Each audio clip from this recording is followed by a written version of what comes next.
আসসালামু আলাইকুম, সবাইকে ওয়েলকাম করছি আমার নতুন চ্যানেলটিতে। কি অবস্থা সবার, কেমন আছেন? চলে আসলাম নতুন একটি ভিডিও নিয়ে। যদিও এটা খুব ছোট একটি ভিডিও।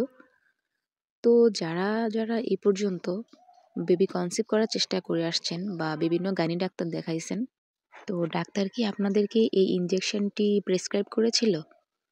যদি করে থাকে বা যদি নাও করে থাকে, এই ইনজেকশনটা কিন্তু খুবই ইম্পর্ট্যান্ট। তো ভিডিওর মূল কথায় চলে যাচ্ছি। একজন গাইনি ডাক্তার তখনই এই ইনজেকশনটি আপনাকে প্রেসক্রাইব করবে যখন আপনার জরায়ুতে কোনো প্রবলেম থাকবে না, বা ডাক্তারের কাছে গেলে অনেকগুলো টেস্ট দিবে।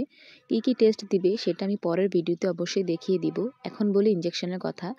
যদি আপনার কোনো প্রবলেম না থাকে তাহলে কিন্তু ডাক্তার আপনাকে এই ইনজেকশনটি প্রেসক্রাইব করবে। যদি আপনার ভাগ্য ভালো হয় তাহলে এই ইনজেকশনটি দেওয়ার পরেই আল্লাহ আপনার দিকে মুখ তুলে চাইবে। এটি কোনো গল্প কথা নয়, এটি আমার দেখা অনেকের লাইফে ঘটে যাওয়া একটি ঘটনা, সত্য ঘটনা। এই ইনজেকশনটি তারা নেওয়ার পরে তাদের বেবি কনসিভ হয়েছে। তো দেখা হচ্ছে পরের ভিডিওতে। আজকের মতো এখানেই ভিডিওটা শেষ করছি। ভিডিওটি ভালো লাগলে অবশ্যই লাইক অ্যান্ড সাবস্ক্রাইব করবেন।